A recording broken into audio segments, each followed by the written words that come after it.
E aqui em São Paulo, olha, vamos falar sobre isso agora, porque Lula se reuniu com o ministro do Supremo Tribunal Federal para discutir o nome para a vaga de Luiz Roberto Barroso na corte.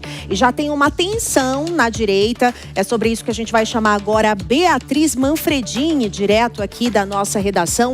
Oi, Bia, boa tarde, bem-vinda. Conta melhor pra gente quem seriam esses nomes que têm causado aí essa tensão entre os aliados da direita ali, entre a oposição. O medo e o cálculo, Márcia, que acontece por aqui neste momento, é de que Lula, se reeleito presidente da República, indique ainda mais 3 ministros, totalizando 6, então, dos 11. Vou explicar esse cálculo da direita aqui em São Paulo para vocês. Boa tarde para você também, para o Bruno, para toda a nossa audiência que nos acompanha aqui em tempo real. O que acontece, então? Com essa surpresa da aposentadoria precoce de Barroso e agora essa nova indicação de Lula, desde que assumiu o mandato lá em 2023, o presidente Lula chega então à 3ª indicação ao Supremo Tribunal Federal. Ele indicou Flávio Dino, também Cristiano Zanin e agora então tem uma 3ª oportunidade. E aí o pessoal, as autoridades de direita aqui em São Paulo já fazem o cálculo que se ele conseguir vencer a eleição presidencial no ano que vem, em 2026, ele terá mais 3 indicações possíveis. A gente falava agora nas manchetes de Carmen Lúcia, por exemplo, que pensa até em antecipar essa aposentadoria. Mas entre o próximo mandato de presidente, ali entre 2027 e 2030, ela atinge os 75 anos, tem que deixar o cargo, assim também como Luiz Fux e Gilmar Mendes. Então, o cálculo da direita é que nos próximos anos, o presidente Lula, se vencer a reeleição, pode chegar a 6 ministros indicados no Supremo Tribunal Federal, de um total de 11 ali na corte. Isso tem causado, então, um rebuliço aqui internamente e tem feito as autoridades se debruçarem ainda mais sobre as pesquisas de intenção de voto.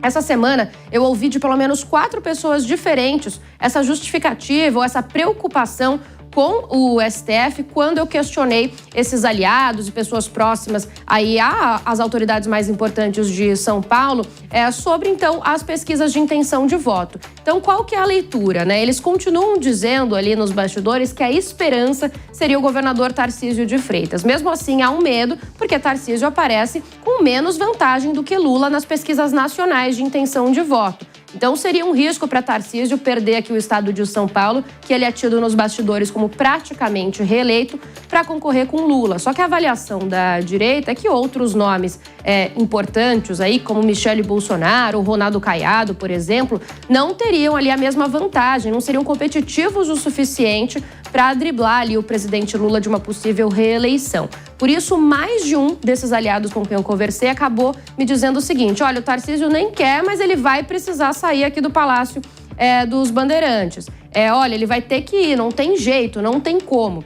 E eles estão dizendo isso, então, nos bastidores. A gente não pode deixar Lula indicar mais 3 ministros ainda num próximo mandato. Então, os nervos estão meio à flor da pele aqui em São Paulo, principalmente aflorados aí por essa saída precoce de Barroso. Lembrando que o próprio governador Tarcísio de Freitas está, nesse momento, com uma relação um pouco incerta com os ministros do Supremo Tribunal Federal. Relembro que lá no dia 7 de setembro, ele acabou chamando o ministro Alexandre de Moraes de tirano. E aí, o que esses aliados me disseram, eu perguntei, mas e a relação dele mesmo, já que ele é o principal aí aposta com os ministros? Eles me disseram, mais de um deles, que Tarcísio está muito arrependido e que teve os ânimos aflorados, né? Ficou com o calor na pele naquele momento, então, de protestos. Mas o fato é que eles estão se movimentando e pensando quem seria a alternativa mais viável realmente para abater ali Lula, porque tem essa preocupação, então, que o presidente tem ainda mais indicações pela frente em um novo mandato.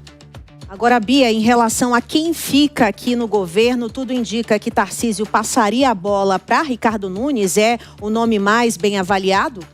Olha, é o nome que está aparecendo com melhor pontuação nas pesquisas de intenção de voto de modo geral. A gente conversou sobre isso ontem, né? Ontem saiu uma pesquisa em que Nunes pontuou ali de forma bastante surpreendente para diversas pessoas dos aliados ali ao redor do governador e dele mesmo, porque ele apareceu empatado, inclusive, em uma tentativa ali de segundo turno com Geraldo Alckmin, vice-presidente, governador 4 vezes em São Paulo, uma pessoa muito forte no interior. Então ele começou a despontar ali de forma mais forte nos bastidores. Apesar disso, eu ressalto, a preferência internamente ali de quem atua na gestão Tarcísio de Freitas é Felício Ramute, só que ele não pontua bem nas pesquisas, assim como outros nomes. Então, o Ricardo Nunes tem uma força por conta disso. Hoje, inclusive, saiu nova pesquisa sobre a avaliação tanto de Nunes quanto de Tarcísio. Nunes foi bem avaliado, teve aprovação de 63% da população contra 33% de reprovação. Mas eu perguntei para ele, em uma agenda aqui na capital paulista hoje, como que ele se sentia em relação a essas pesquisas e como via o empate dele com Geraldo Alckmin num possível segundo turno aqui ao estado de São Paulo. A gente tem um trechinho dessa fala, vamos acompanhar. Eu já falei, o Tarcísio pretende continuar como governador e eu pretendo concluir o meu mandato até 2028, mas não deixo de ficar feliz e ser lembrado, com exceção do Tarcísio, se for o candidato presidente, com o nome, com melhores condições de ganhar. Seguinte, que esse empate com Geraldo Alckmin mostra que o trabalho dele, Ricardo Nunes, vem sendo reconhecido, inclusive no interior e também na região metropolitana. Então, que é um medidor importante da gestão dele. Nessa pesquisa de aprovação e desaprovação de Nunes, também saiu os parâmetros e os números de hoje, na Paraná Pesquisas, de Tarcísio de Freitas. E sobre isso a gente também preparou uma arte para vocês. Ontem a gente já mostrou que Tarcísio aparecia como favorito frente a outros nomes para a reeleição. E hoje, então, a gente tem a avaliação do governo aí na tela. Para quem não está assistindo, eu conto para vocês. Olha, para quem falou que a avaliação, avalia o governo Tarcísio de Freitas como ótimo, são 12,6% dos entrevistados. Depois avaliaram como boa a gestão Tarcísio, 31,4%. 29,5% disseram que a gestão é regular, 6,5% disseram que é ruim e 17,8% disseram que é péssima. Além disso, os que não sabem ou não responderam são 2,2%. Tem um outro cenário mais geral com aprovação e reprovação que a gente também preparou para vocês e vai mostrar aí na tela. A aprovação de Tarcísio hoje no estado vale, então ele é aprovado por 61,9% dos entrevistados pela Paraná Pesquisas e é desaprovado por 34,1%. Os que não sabem ou não responderam são 4%, cenário parecido então do governador para o prefeito da capital nessa questão de aprovação e reprovação, 62 ali Tarcísio de aprovação, Ricardo Nunes 63 na capital, índices parecidos também de reprovação. Márcia e Bruno. Obrigada, Beatriz Manfredini. Lembrando que também tem coluna nova lá no site da Jovem Pan, da Bia Manfredini, jovempan.com.br. Você pode acessar e ter todos os detalhes das apurações de hoje da Bia. Todo dia tem uma coluna nova para você, nosso ouvinte, assinante também, telespectador da Jovem Pan. Agora a gente segue aqui para a nossa enquete do dia. Vamos saber de você hoje, a gente quer a sua opinião. Quem o presidente Lula vai indicar para o Supremo Tribunal Federal? Você acha que é Jorge Messias, Rodrigo Pacheco ou alguma outra pessoa? Tem várias opções na enquete lá do YouTube, você pode votar e também mandar uma mensagem pra gente no WhatsApp, no 11 9 1325 8055, o número que está aparecendo aqui na tela. Ao longo do programa, a gente vai, claro, comentar aqui, mostrar a sua opinião na JP nas redes, a nossa tela com você, telespectador, sempre participando ao vivo em tempo real. Agora vamos chamar os nossos comentaristas do dia. Vem comigo, Toninho. Mano Ferreira, começando com você. Mano, boa tarde, bem-vindo. O que você acha desses nomes que a gente está ventilando por aqui? Algum você acredita que tem maior potencial de assumir essa vaga? Muito boa tarde, Márcia, Bruno, toda a nossa audiência da Jovem Pan.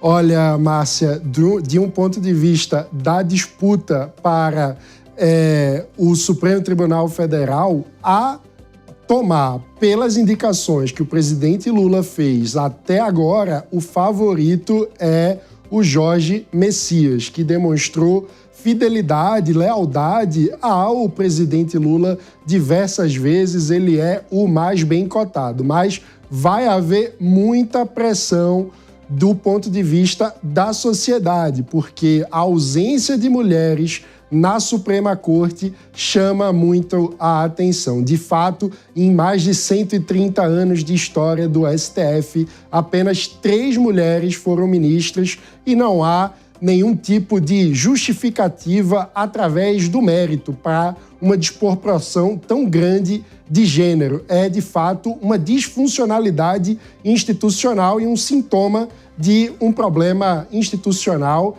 da desigualdade de gêneros no nosso país. Mesmo assunto, vamos ouvir também o Gesualdo Almeida, que chega ao vivo aqui em tempo real nesta quarta-feira. Gesualdo, quero ouvir de você sobre o relacionamento do governo com o Congresso Nacional, que não é dos melhores. Hoje, se indicasse Rodrigo atendendo e fazendo um gesto claro para Alcolumbre, seria melhor para o governo conseguir finalizar a sua gestão, continuar os próximos dias? Ou isso não iria resultar em nada para o relacionamento interno com o Congresso Nacional? Boa tarde, Bruno. Boa tarde, Márcia, Mano. Um grande abraço. Olha, eu acho que o Pacheco é aquele que goza de maior aceitação, tanto no Congresso, como também entre os ministros do Supremo Tribunal Federal. Já se aventou, entre eles, que seria um nome de pacificação. O Messias, é sabido, é aquele preferido pelo Lula. Mas o Lula sabe que a indicação de um ministro do Supremo, exatamente porque passa pela sabatina do Senado, pela aprovação do Senado, tem um ingrediente político muito forte. E como bem observou o Mano, tem ganhado muita força agora a indicação de uma mulher. E desponta a presidente do Superior Tribunal Militar, a Maria Margarete, mas também agora pela movimentação, sobretudo da OAB de São Paulo, o presidente Leonardo Sica abraçou essa ideia e as OABs, as sessões estaduais têm acompanhado também essa ideia. Surgiu um nome que ainda é um azarão, uma azarona, né? Mas um nome que começa a ganhar grande projeção, da ex-presidente da OAB de São Paulo, Patrícia Vanzolini. Não goza de um grande apoio político, mas tem gozado de um grande apoio no meio da OAB, no meio jurídico propriamente dito. Há de se ver, mas nesse momento eu apostaria que ainda é o Messias.